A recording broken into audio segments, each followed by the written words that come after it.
that I know who you are. I may not live with you. I may not even see you that often, but I know that you guys are a family that loves each other. Is that right? Amen. There's some mothers in here, some fathers, some grandparents, aunts, uncles, nieces, nephews, and most importantly, there are people who have made a lot of sacrifices to be where you are today. If you are a person that's made sacrifice in your life in some way, shape, or form, raise your hand. We all have. We really all have, whether it was financial sacrifices, school sacrifices, taking care of a family, sacrificing sleep. How many of us have sacrificed sleep for anything?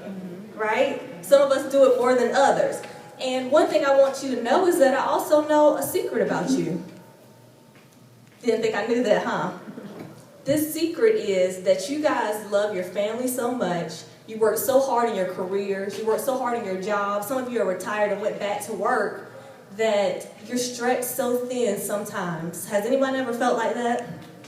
You're doing everything you can to hold on, to provide for your family, to enhance your career, and sometimes you're just tired. You're sacrificing. Sometimes some of you have early mornings and late nights. Anybody have early mornings and late nights? Mm-hmm. You come home from work and you still have stuff to do. Anybody ever experienced that? Yeah.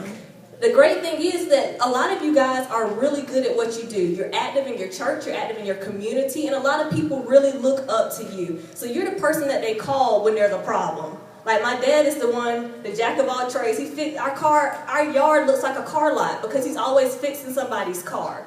You know, there are other people who are your great cooks. You can cook great cakes. So every time there's an event, they always call you. And because you're so good at what you do, the downside of that is that everybody depends on you. Has anyone ever experienced that? Right. So the thing about that is that we have to be careful because we have to know how to set limits and know that yes, we want to help everybody, we want to help everything, but we can't be everything to everyone. And what I notice, especially in the African American community, especially among black women, is that sometimes we stretch ourselves a little bit too thin for too long. So what I want you to do right now is I want you to take a moment and just think about who are the most important people in your life. I'm going to pause right here, like seriously, think about it. Some of them are in this room. They may be your children. They may be your grandchildren, your spouse.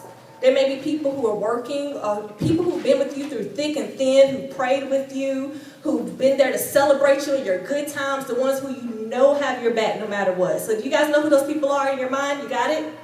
Okay, so I'm going to tell you a little bit about my core and what's important.